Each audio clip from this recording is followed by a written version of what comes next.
Welcome to our channel. ప్రస్తుతం స్టూడియోలో journalist Jagdev గారు ఉన్నారు. వెల్కమ్ చెప్దాం. Hello sir. Hi Zakir. Sir, couple friendly movie review ఎలా ఉంది sir? Couple friendly Santosh Sobhan cinema వచ్చి ఆల్రెడీ ఆల్మోస్ట్ 2 years అయింది అనుకుంటా. లాస్ట్ టైం సినిమాలు అంటే నిజంగా సంతోష్ మన శోభన్, స్వర్గీయ శోభన్ డైరెక్టర్ గారు, మన వర్షం లాంటి బ్లాక్ బాస్టర్లు తీసిన వర్షం డైరెక్టర్ శోభన్ గారు అబ్బాయి. Of course Lakshmipathi, comedian Lakshmipathi garu సోదరుడు కూడా. సో వాళ్ళ అబ్బాయిలు ఇప్పుడు ఇద్దరు, సంతోష్ శోభను, ఈయన పెద్దవాడు, చిన్నోడు మన మ్యాడ్లో వన్ ఆఫ్ ది హీరో కదా. సో ఈ సంతోష్ శోభన్ సినిమాలన్నీ కూడా బోర్ ఉండవు, సింపుల్గా పెద్ద పెద్ద బడ్జెట్ అని కాకుండా క్యాజువల్గా ఫ్యామిలీ లేడీస్కి అట్రాక్ట్ అయ్యేలాగా, స్టూడెంట్స్కి ఆకట్టుకునేలాగా ఉంటాయి సినిమాలన్నీ కూడా. ఇంతకుముందు కూడా వచ్చిన సినిమాలో ఒక వైఫ్ అండ్ హస్బెండ్, నా పేరు ఏదో ఈశ్వరి, తమిళియన్, మనకేంటి తిరు సినిమాలో కూడా ఆమె గెస్ట్ రోల్గా చేసింది. ధనుష్ తిరు సినిమాలో, ఆమె పేరు గుర్తు రావట్లేదు. సో ఆమె తెలుగులో కూడా కొన్ని సినిమాలు చేశారు. అయితే ఆమెతో చేసే సినిమా ఒకటి చాలా బాగుంటుంది. ఫ్యామిలీ లైఫ్ పెడతాడు, బట్ ఆమెకి డబ్బులు తీసుకొచ్చే టైంలో ఎవడో డబ్బులు కొట్టేయడము, అలాంటి స్ట్రగుల్ చాలా బాగానే చేస్తాడు. కామెడీ కూడా బాగా చేస్తాడు. తమ్ముడు కన్నా ఈయన కొంచెం హ్యాండ్సమ్గా ఉంటాడు చెప్పాలంటే. సో ఈ సినిమా చాలా రోజుల తర్వాత ఒక డిఫరెంట్ కాన్సెప్ట్తో వచ్చారు. అంటే ఇప్పుడు ప్రజెంట్ నడుస్తున్న ట్రెండే అది సినిమాలో చూపించారు. ఆ ట్రెండ్ ఏంటంటే living together concept. So living together కాన్సెప్ట్ని అనుకోకుండా లివింగ్ టుగెదర్ అయితే ఆ ఫ్యామిలీ, ఆ లైఫ్, ఆ తర్వాత అది ప్రేమగా, స్నేహం ప్రేమగా మారి వాళ్ళు ఎటువంటి ప్రాబ్లమ్స్ ఫేస్ చేశారు, తర్వాత అమ్మాయి వాళ్ళు అబ్బాయి వాళ్ళు ఒప్పుకున్నారా లేదా అనేది కాన్సెప్ట్ ఇక్కడ. అంటే హీరోయిన్ మానస వారణాసి ఆవిడ తల్లిదండ్రులు మళ్ళీ మన రాజీవ్ కనకాల గారు తండ్రి క్యారెక్టర్ మధ్యన ఎక్కడ చేసినా బాగా హైలైట్ అవుతున్నారు. ఆయన మంచి యాక్చువల్గా Rajeev Kanakala extraordinary artist, but maybe అంత అవకాశాలు ఎవరు ఇవ్వట్లేదు. ఎంతసేపు బాలీవుడ్ వాళ్ళు వాళ్ళని తీసుకుంటున్నారు, కానీ మంచి యాక్టర్ చెప్పాలంటే. సో ఆయనకి మళ్ళీ సరైన పడింది. మొన్న కానిస్టేబుల్ ఒక వెబ్ సిరీస్ వచ్చింది కదా, దాంట్లో కూడా మంచి క్యారెక్టర్ పడింది రాజీవ్ కనకాల గారికి, మళ్ళీ ఇప్పుడు ఇందులో కూడా. సో అట్లా వీళ్ళమ్మాయి అబ్బాయి చెన్నై వెళ్తారు ఒక ఇంటీరియర్ డెకరేషన్స్ కాన్సెప్ట్ మీద. అక్కడ ఒకరికొకరు తమిళియన్ అనుకొని మాట్లాడుకున్న వాళ్ళు తర్వాత తెలుగు వాళ్ళని తెలిసి ఒకరికొకరు దగ్గర అవుతారు. అది కాన్సెప్ట్ సినిమా. సో ఆ తర్వాత లివింగ్ టుగెదర్ అయ్యి ప్రేమలో ఒకటి అయిన తర్వాత వాళ్ళిద్దరూ ఏకాంతంగా కూడా కలిసిన తర్వాత ఒకరు విడిపోయి విడలేని బంధం ఎలా ఏర్పడింది, ఏంటి, అది అనుకోకుండా వచ్చిన ఎఫెక్షన్ అనేది కాన్సెప్ట్. అంటే ఎవరైనా అల్టిమేట్గా నమ్మాల్సింది ఫేటేగా, తలరాత మార్చలేమంటారు కదా. సో తలరాతను బేస్ చేసుకొని జరిగిన ఒక కాన్సెప్టే ఈ కపుల్ ఫ్రెండ్లీ. సో టైటిల్లోనే మనకి సగం సినిమా అర్థమైపోతుంది. ఆయన ఎవరు, చంద్రశేఖర్ అని ఎవరు కొత్త డైరెక్టరు, బాగానే స్క్రీన్ ప్లే బాగా నడిపించాడు ఆయన. సినిమా అయితే బాగుంది. మరి ఎంతవరకు ఆడియన్స్కి, ఫ్యామిలీ ప్రేక్షకులకు నచ్చుతుందని చెప్పలేదు. ఫ్యామిలీకి ఎందుకు నచ్చదు అని చెప్పలేనంటే, ఈ లివింగ్ టుగెదర్ కాన్సెప్ట్ ఏదైతే ఉందో అది ఆ హీరోయిన్ ఆప్షన్ లేక తనతో కలిసి ఉండడానికి, సినిమా కష్టాలు ఎలాగా తెలిసినవే కదా, హీరోయిన్తో హీరో దగ్గర అయ్యేలాగా కొన్ని సీన్స్ అవి క్రియేట్ చేసి పెడతారు డైరెక్షన్.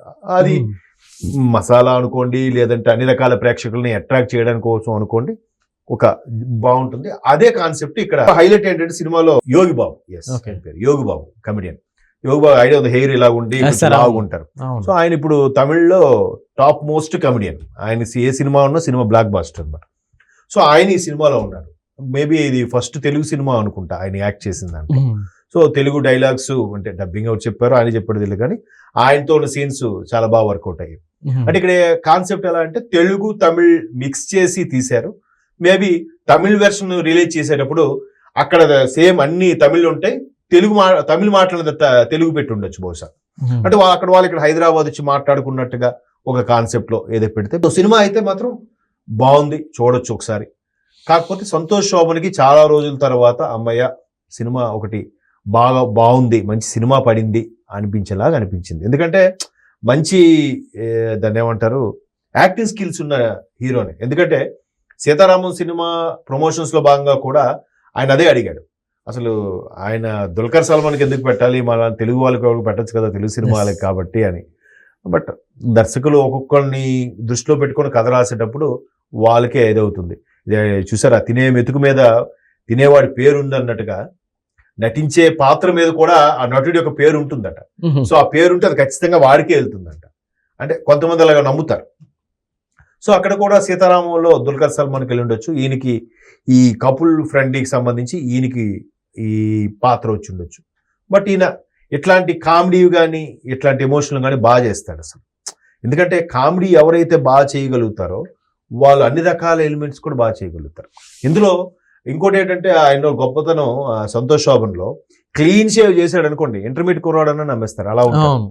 మొత్తం గుబురుగడ్డంతో ఉన్నప్పుడు కొన్ని సీన్స్ ఉన్నాయి, అలా కొన్ని సీన్స్ ఉన్నాయి. లవర్ బాయ్ లా కనిపిస్తున్నాడు, ఇక్కడ చూస్తే ఒక దేవదాసు లాగా, లవ్ ఫెయిల్యూర్ లాగా. జనరల్ గా లైఫ్ లో సెటిల్ అయిన వాళ్ళు పేరెంట్స్ తిడుతూనే ఉంటారు, అది ఎలాగా ఉన్న కాన్సెప్టే. కాకపోతే ఇప్పుడు సిటీస్ లో బాగా ఉన్న కల్చర్ ఏంటంటే కోలివ్ కాన్సెప్ట్ ఉంది కాబట్టి అది కపుల్ ఫ్రెండ్లీ. ఎవరైనా కొలీగ్స్ అయినా ఉండొచ్చు, లేదంటే దారిని పోయిన పరిచయమైన వాళ్ళు ఉండొచ్చు, లేదంటే ఎక్కడైనా సేమ్ ట్రావెల్ చేస్తే పరిచయమైన వాళ్ళు అలాంటి వాళ్ళు కలిసి ఉండొచ్చు. రకరకాల ఉన్నాయి కాబట్టి ఇప్పుడున్న కోలివింగ్ కాన్సెప్ట్కి అది సరిగ్గా సింక్ అయ్యి జనాలకి కరెక్ట్గా సింక్ అయ్యి బాగా యాప్ట్ అవుతుందేమో అని అనిపిస్తుంది. మరి ఎలా ఉంటుందో చూద్దాం. సార్ మూవీస్ ఏమి లేవు కాబట్టి ఇప్పుడు విశ్వక్షేణ్ గారిది, సో ఈ మూవీ రెండింటికి కూడా మంచి బజ్ పెరుగుతుందని అనుకోవచ్చు కదా. అంటే ఒకటి ఇంకోటి కూడా నేను అలా అనొచ్చు అనకూడదు తెలియదు, కానీ ఇద్దరు అప్కమింగ్ హీరోసే కాబట్టి, సో ఇద్దరికి ఒక రకమైన స్టార్డమ్ ఉంది కాబట్టి, సో ఓ మోస్తరు ఇద్దరివి ఎవరికి ఎవరు పోటీ కాదు, ఎవరికెవరు తీసుకోరు. సో బాగానే ఉంటుంది ఇద్దరికి కూడా. అంటే మెయిన్ నేను ఎందుకు ఇలా చెప్తున్నానంటే ప్రొడ్యూసర్స్ అనేవాళ్ళు బతకాలండి. ప్రొడ్యూసర్స్కి పైసలు వస్తాయి. ఇప్పుడు కపుల్ ఫ్రెండ్లీ కూడా యూవీ క్రియేషన్స్ వాళ్ళ సినిమా కదా. సో ప్రొడ్యూసర్స్కి అనేవి డబ్బులు వస్తే కనీసం నష్టం రాకపోతే నెక్స్ట్ మరొక 2-3 సినిమాలు తీయడానికి వస్తే అప్పుడు ఈ 24 క్రాఫ్ట్స్ వాళ్ళు వీళ్ళందరూ బతుకుతారు. సో సినిమాని థియేటర్కి వెళ్ళే చూడండి. అనవసరంగా ఆ రివ్యూలు ఈ రివ్యూలు చదువుకొని IMDb రేటింగ్ ఇవ్వలేదని లేకపోతే ఇంకేదో రేటింగ్ ఇవ్వలేదని చెప్పి సినిమాని చంపేయద్దు. అట్లీస్ట్ OTT ద్వారానే కొనుక్కొని చూస్తే అందులో ₹1 వాళ్ళకి వెళ్తుంది. తద్వారా ఎంటర్టైన్మెంట్ సాకారం అవుతుంది. సో అలా చూడటం బెటర్. నీకు నచ్చలేదు కదా అని సినిమా రాడ్రా మామ అని మాత్రం చెప్పొద్దు దయచేసి. ఓకే, మీరు చూడండి, ఒకసారి చూడొచ్చాను లేకపోతే ఇంకేదైనా చెప్పండి. అది నేను ఇప్పుడు రిక్వెస్ట్ చేసేది. ఇదైతే పరీక్షల టైం కాబట్టి పెద్ద సినిమాలు పెద్దగా లేవు కాబట్టి మోస్తరుగా ఆడుతాయి ఖచ్చితంగా 2 సినిమాలు కూడా అనిపిస్తుంది. Okay sir, thank you.